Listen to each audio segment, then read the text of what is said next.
तो मैं थोड़ा सा डिस्क्रिप्शन बता देता हूँ। जैम एमएस या गेट एसटी के बच्चे होंगे आप लोग, है ना। तो मैं कंटेंट स्टार्ट करूँगा, इस पहले थोड़ा सा जो भी मन में क्वेरीज होंगी वो देख लेते हैं, फिर स्टार्ट करते हैं।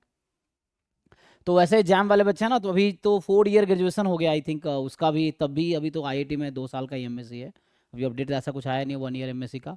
तो आपको चाहे 3 ईयर बीएससी हो या 4 ईयर का, है ना, बीएससी हो, आपको एमएससी 2 ईयर का ही करना पड़ेगा। जो गेट वाले बच्चे हैं ना, तो जैम वाले गेट का भी फॉर्म भर सकते हैं। तो जो जैम के बच्चे, मैं उनको बता देता हूँ, जो आपने फीस पे किया है उसमें, है ना, इसकी भी तैयारी होगी, मैं बता रखा हूँ शायद पहले भी। जैम के बाद सीयूईटी का एग्ज़ाम होता है जो जैम वाले बच्चे हैं, है ना। तो ये जनरली फेब में होगा, ये मार्च में होगा। इसके बाद आईएसआई एम स्टैट्स का एग्ज़ाम होता है ना, ये अराउंड मई में होता है, इसका भी दे सकते हो आप।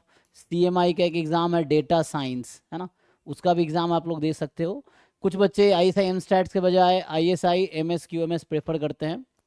सो ये प्रोग्राम है, और भी आईएसआई में बहुत सारे डिफरेंट प्रोग्राम्स हैं, है ना। सो ये क्वालिटी एंड मैनेजमेंट साइंस है, और ये एम स्टैट्स, है ना। तो इस तरह से है। तो ये सब जैम के बाद जो फीस आपने पे किया उसमें ये सब हम लोग कवर करेंगे। मतलब जो बच्चा जैम 2025 के लिए हमारे पास आया था, तो वो अभी भी क्लासेस कर रहा है जब तक उसका ये सब एग्ज़ाम नहीं हो जाते हैं ना। तो आप लोग भी, तो इसका एग्ज़ाम जनरली मई में होता है ना। तो ये एग्ज़ाम जो है इसका मार्च में, जैसे ये फेब में हो जाएगा, फेब 2026 में, ये मार्च में, और इसका आपको मई का रहेगा, ठीक है ना। तो ये मई तक आपकी क्लासेस चलती रहेंगी लाइव ऐसे ही। बाकी जो गेट वाले बच्चे हैं, तो आपके गेट के साथ साथ आपको गेट के साथ जैम का कंटेंट भी यूज़फुल है ना। और साथ में C S I R NET का भी आपको रिकॉर्डेड मिल जाएगा। और C S I R NET का लाइव अगर स्टार्ट करेंगे तो उसमें भी आप क्लास कर सकते हो। लाइक अगर आपने गेट का फीस पे किया है और C S I R NET का लाइव हो सकता है स्टार्ट करेंगे, मेनली मैं जून जुलाई में स्टार्ट करूँगा, तो उसमें भी आप क्लासेस कर सकते हैं ना, C S I R NET classes में। तो इन दोनों में इंक्लूडेड है। बाकी कोई बच्चा किसी भी एक बैच में बाकी बैच की क्लास अटेंड कर सकता है, उसमें कोई दिक्कत नहीं है, ठीक है। क्योंकि शेड्यूल जो आता है, आपने देखा शेड्यूल आता है एक साथ, और पूरे दिन की लिंक सेम रहती है क्लास की। तो जो लिंक अभी है यही पूरे दिन का लिंक यही सेम रहेगी। मतलब हर रोज़ लिंक चेंज होगा, लेकिन एक दिन का लिंक सेम ही रहता है, तो वो ठीक है। तो बाकी हम आगे बढ़े। तो ये तो बस बता दिया जैम वाले बच्चों के लिए कि आपके पास है ना जैम है, फिर सीयूईटी का ऑप्शन है। एग्जाम का स्कोप तो पता ही होगा कि क्या करते हैं ना। सीयूईटी के थ्रू आप सेंट्रल यूनिवर्सिटी में एडमिशन ले सकते हैं एमएससी स्टैटिस्टिक्स में, या है ना सीयूईटी स्टैटिस्टिक्स के थ्रू। बाकी आईएसआई से वहाँ एम स्टैट्स कर सकते हो। सीएमआई में डेटा साइंस एमएससी कोर्स है, ये जैम वालों के लिए है। गेट वाले गेट और नेट दे सकते हैं, गेट वाले जैम कवर करेंगे। बाकी सिलेबस का आइडिया तो है आप लोगों को, मैं बता चुका हूँ। मैं एक बार, है ना, जस्ट बाकी कुछ एग्जाम से रिलेटेड जानना हो, आप वेबसाइट पे जाओ, वेबसाइट पे सारे डिटेल्स हैं। तो आप लोग चूंकि स्मार्ट बच्चे हो, है ना, अभी के समय के बच्चे जो हैं, है ना, काफ़ी स्मार्ट है। तो तो अभी काफ़ी टेक्नोलॉजी एडवांस हो गई है ना। तो हम लोग अब थोड़े बूढ़े हो रहे हैं ना, तो वैसा है। तो बाकी सारी डिटेल वेबसाइट पे है। आपको एग्जाम से रिलेटेड कोई भी जानकारी चाहिए तो वेबसाइट पे जाओ, एक एक टैब को एक्सप्लोर करो कि इसमें क्या है ना। होम में क्या है, इसको पढ़ो ठीक से, है ना। फिर उसके बाद यहाँ होगा अबाउट, इसे बता रखा होगा। फिर इसमें एग्जामिनेशन में क्या है ना। So you just go through all this thing, इससे आपको एग्जाम को एक बेहतर समझ पाओगे आप लोग, ठीक है। बाकी मैं तो हूँ ही हेल्प के लिए, है ना।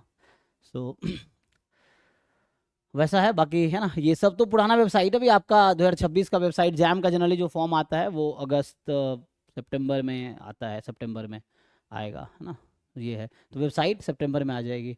फिर ये सब है ना, ये बस एक्सप्लोर करने को बोल रहा हूँ कि जो भी एग्ज़ाम को जानना हो ठीक से, तो यहाँ जाके देख लेना। बाकी ये सब मैं बता चुका हूँ पहले, जो बच्चे देखे होंगे रिकॉर्डेड लेक्चर उनको मैं बता चुका हूँ, ठीक है। तो मैं रिपीट नहीं करूँगा। सेम जो गेट वाले बच्चे हैं, तो वो इन वेबसाइट पे जाके अपना आप गेट के बारे में और जानकारी ले सकते हो। ये गेट 2025 की वेबसाइट है ना, वो तो तुम भी गूगल करोगे मिल जाएगा, तो इससे आ जाएगा, ठीक है। और बाकी जो भी आपको जानकारी चाहिए पता चल जाएगा कि गेट का क्या स्कोप है। ऐसे बच्चे पूछते हैं ना गेट से क्या होता है, तो ये सब इस पे लिखा हुआ, गेट का क्या स्कोप है ना। तो ये आपको बताएगा कि what is scope of GATE, कि गेट क्यों है ना। तो ये सब स्कोप है, सब कुछ इसमें है, वेबसाइट पे एक्सप्लोर करो। बाकी रह गया सिलेबस का, तो यहाँ सिलेबस भी है ना। अगर मैं यहाँ सिलेबस आपको दिखाऊं, तो गेट है ना 30 डिफरेंट पेपर्स में होते हैं। जैम जो है 7 पेपर्स में होता है, 7 डिफरेंट सब्जेक्ट्स में होता है। गेट अराउंड 30 अप्रॉक्स, मैं अप्रॉक्स बोल रहा हूँ, 30 सब्जेक्ट्स में होते हैं अराउंड, ठीक है। ये सब सब्जेक्ट्स हैं, आप देख सकते हो डिफरेंट। तो हमारे काम का जो है, जो मैं बच्चों को हेल्प करता हूँ उसमें स्टेटिस्टिक्स कहाँ गया भाई, ये रहा ना एसटी, तो हमारा ये काम का है।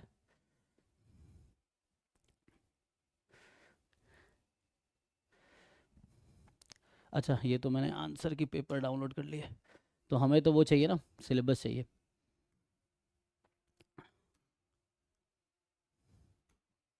तो ये डिफरेंट सब्जेक्ट्स हैं ना जिसमें गेट होती है। जैम वाले बच्चे भी गेट का फॉर्म भर सकते हैं, क्योंकि गेट की वैलिडिटी नेक्स्ट 3 ईयर है। तो मान लो आप जैम 2026 में निकालते हो, गेट भी निकालते हो, तो गेट 2026 का स्कोर 2029 तक वैलिड रहेगा, 2029 तक। आई थिंक ब्लर आ रहा है कुछ नहीं, एक मिनट ये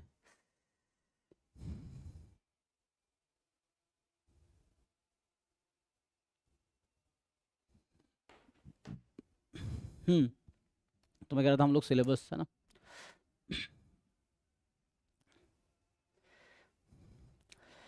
है ना। तो गेट के अभी आप लोगों ने परिमल सर ने जैसे है ना क्लासेस लिए हैं, तो आप लोग अगर कैलकुलस पढ़ाया होगा, कि मुझे आइडिया में क्या क्या पढ़ाया मैं पूछूंगा आप लोगों से, तो देखते हैं है ना।